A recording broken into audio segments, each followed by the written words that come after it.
This is Eagle Owl, and today we're going to talk about CJ Gardner Johnson and Darius Slay. Is it a little tiff there? Also, we're going to talk about Zack Baun getting the bag. And lastly, Brandon Graham re-tears his triceps. But let's get straight into it. Right, of course, before we hop straight into it, let's go over some quick hits. Let's talk about Isaiah Rodgers. So Isaiah Rodgers posted a video of a mannequin with the Super Bowl uniform on. He's now entered the battle. AJ Brown did it first now. Isaiah Rodgers is doing it. I think it's pretty dope. I think most of our team should do it. I think it's cool. They got the nameplates up and then the uniform.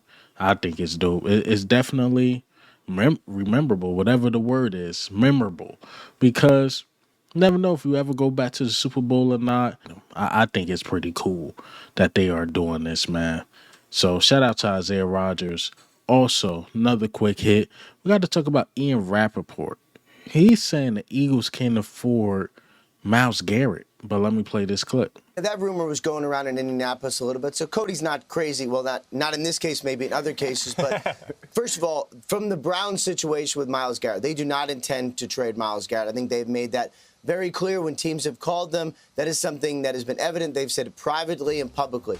Could that change down the road? Could that change if he really is saying, I am not going to play for this team? Maybe. We have seen things happen, but as of right now, very, very firmly, the Browns are saying, we are not trading Myles Garrett. And as far as the Philadelphia Eagles go, yes, they've paid a lot of money to their own guys. All of their best players are locked in on huge deals, from Saquon to Jalen to A.J. Brown to Devontae Smith. There are many of them. Even though they cleared some cap space yesterday, here's what I want to point out. If the Eagles were going to take on a huge contract for Myles Garrett, and if he gets traded anywhere, he is going to be the highest paid non-quarterback in the NFL, no doubt about it. In order to take on that contract, they would have to get rid of other very big contracts of their own.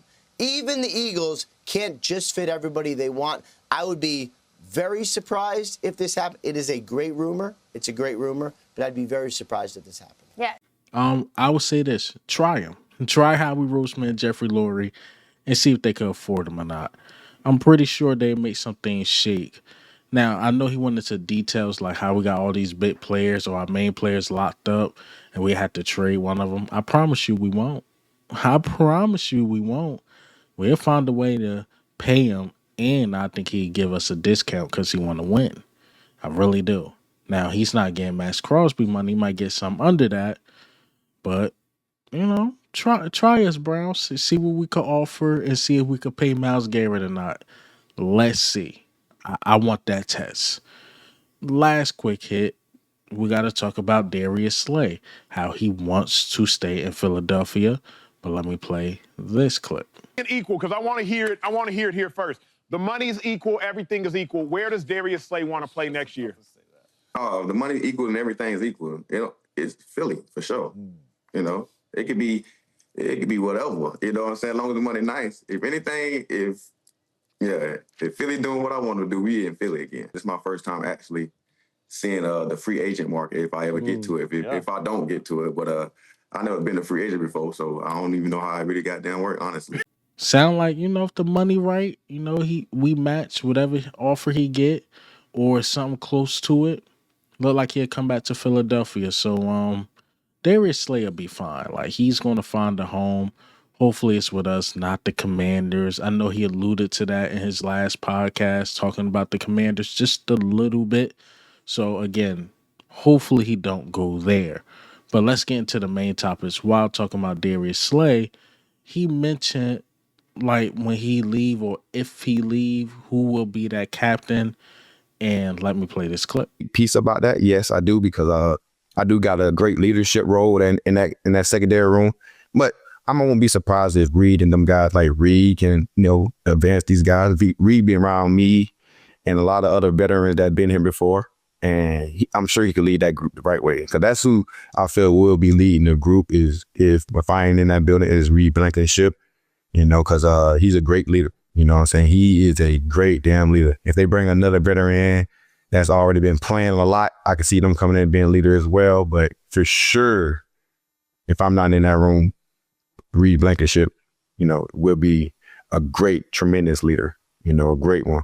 And, I'm going to miss it, So he said Reed Blankenship, which I won't be mad at. Reed is a good dude. He been there for a while. I don't really see the vocal side of Reed. You see personality here and there, but I don't want to say he's not a leader, but I just don't see it. I don't see him being outspoken or anything like that. He spoken to, but I'm not in the locker room, not a reporter or anything like that, so I don't know what goes on.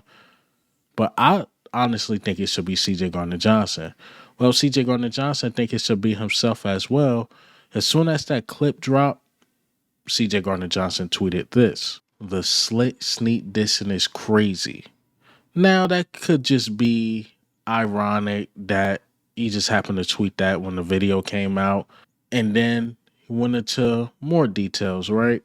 He said, "You would think feelings would be mutual after a great season, but dot dot dot dot dot. A twin, keep that shit solid."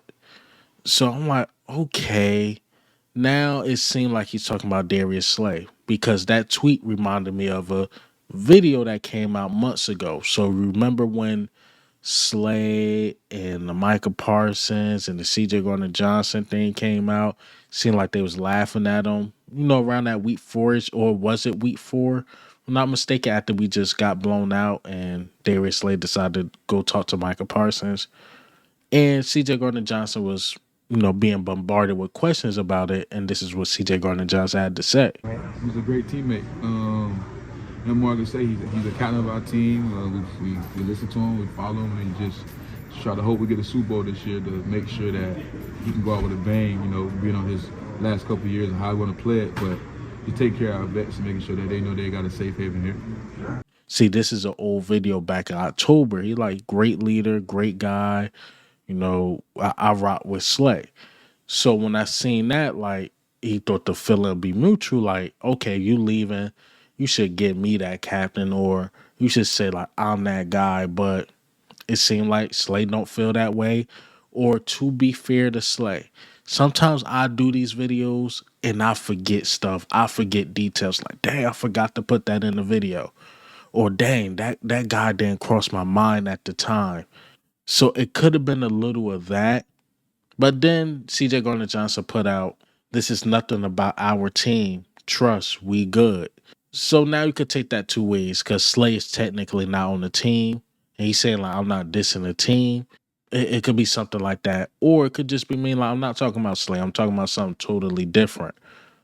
It's just the timing of the tweets. If he wasn't talking about Slay, it's just the timing of it, of the tweets coming out. So somebody, Chase Senior, a lot of you guys probably watch his channel, and some people thought he was talking about his contract because we just paid Saquon Barkley, Zack Baun we're going to talk about, but he's saying this has zero to do with the contract, so please stop spreading fake news. So again, my assumption is about CJ Gardner Johnson and Darius Slay. This is my pure assumption. Didn't hear anything, didn't talk to anybody. My pure assumption is that both are great football players, both played well together, but they probably not that close. I won't say it's a beef, but they probably not that close. It's like, Slay, you do your thing. I'm the safety. I do my thing. We cool on the field, but off the field, we don't really rock with each other like that. But do I think it's beef? Whereas though they see each other, they want to fight this and that. It's going to be an argument. Probably not. It's probably just a mutual respect, but they probably don't get along too much. Just my personal opinion, but I could be wrong on it. All right. Next topic is Zack Baun. Zack Baun got his bag and then getting about $17 million a year, according to Adam Schefter. I mean, hey, Zack Baun deserve it. Now the off-season moves I was worried about happened. Like, we got to pay Zack Baun. Don't let him hit the open market. I don't think we can make him the highest paid, but give him something that he's worth. Because I think a team would have made him the highest paid.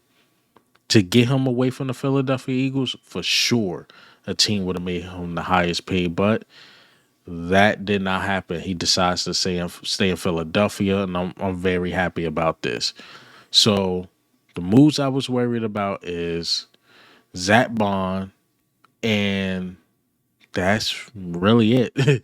So that's the free agent I was worried about because I'm like, okay, Josh Sweat might be gone. Uh, who else? Melton Williams, who I love, but look like he's gonna get a massive contract from somewhere else.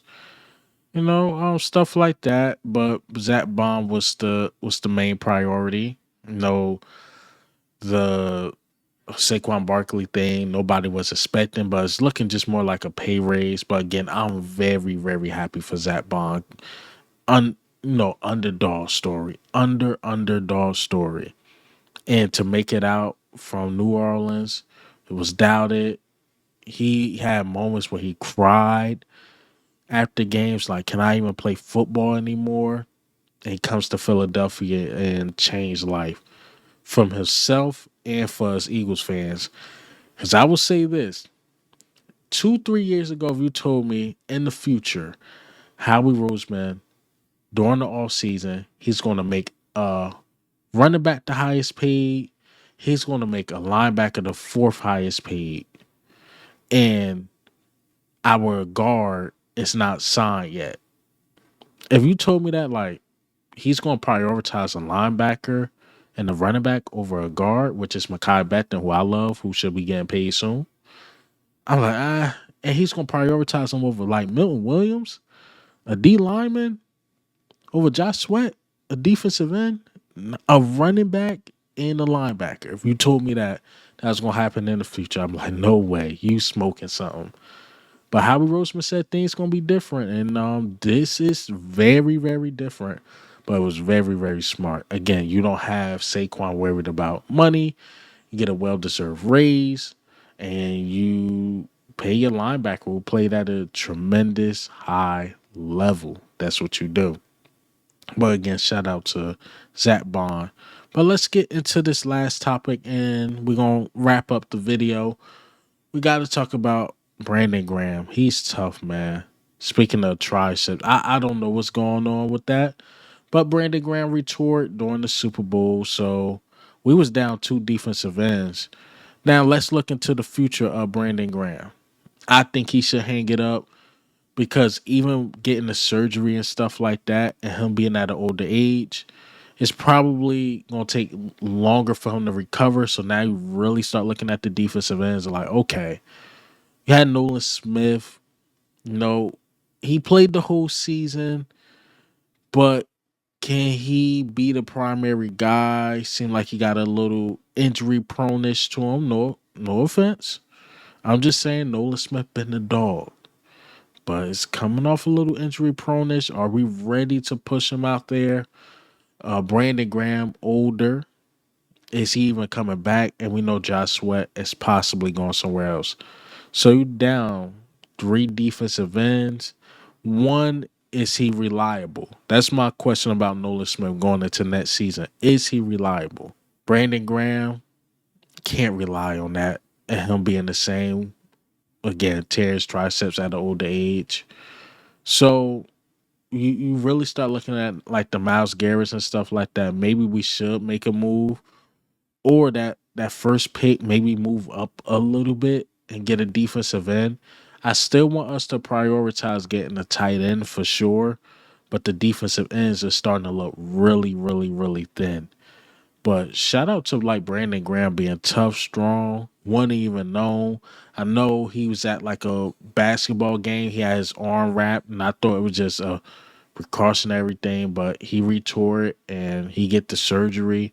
And we're gonna see what Brandon Graham decide to do. But that's all I got for you guys today. And hey man, what do you think? How do you feel about the news today? CJ versus Darius Slay, or it's nothing there. Also, Brandon Graham, Zack Baun, Isaiah Rodgers with the cool mannequin. But this is Eagle Owl, man. I'm out.